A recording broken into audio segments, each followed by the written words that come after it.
આજે કડી નગરપાલિકામાં ફોર્મ પરત ખેંચવાના છેલ્લા દિવસ દરમિયાન આજે બે ઉમેદવારોએ જે ભાજપના ઉમેદવાર વિરુદ્ધ ફોર્મ ભર્યા હતા તેમણે અમારા કાર્યકરો અને અમારા ઉમેદવારોના સંગઠનના હોદ્દેદારોની સમજાવટથી એમના ઉમેદવારી પત્રો પરત ખેંચ્યા છે.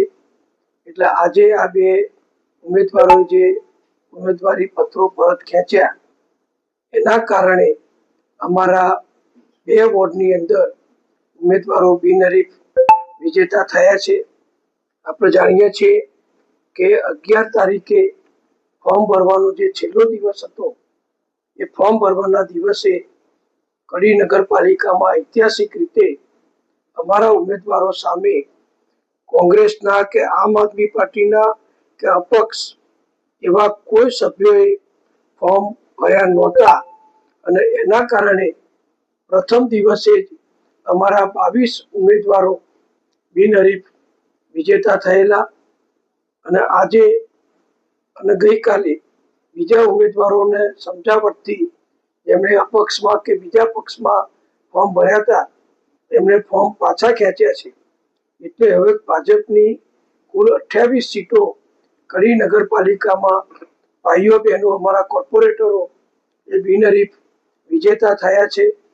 અને મને જણાવતા આનંદ થાય છે કે મારી જાણકારી પ્રમાણે આખા ગુજરાતની અંદર કડી નગરપાલિકા એ સર્વપ્રથમ નગરપાલિકા છે જે આખી 2/3 બહુમતી સાથે ભાજપના ઉમેદવારોનો વિજય થયો હોય. એટલે હું બધા કાર્યકરોને, ઉમેદવારોને અને સંગઠનના સર્વે હોદ્દેદારોને અભિનંદન આપું છું.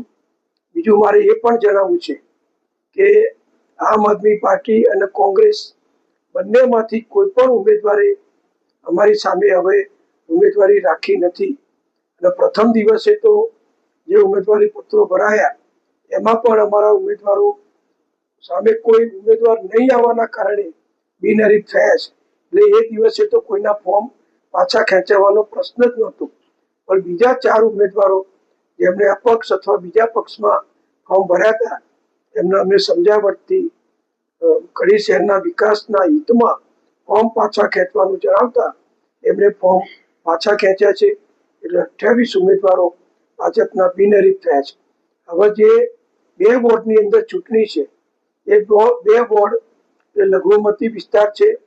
સંપૂર્ણ લઘુમતી વિસ્તારમાં ભારતીય જનતા પક્ષે અમારા લઘુમતીના ઉમેદવારો પણ ઉભા રાખ્યા છે.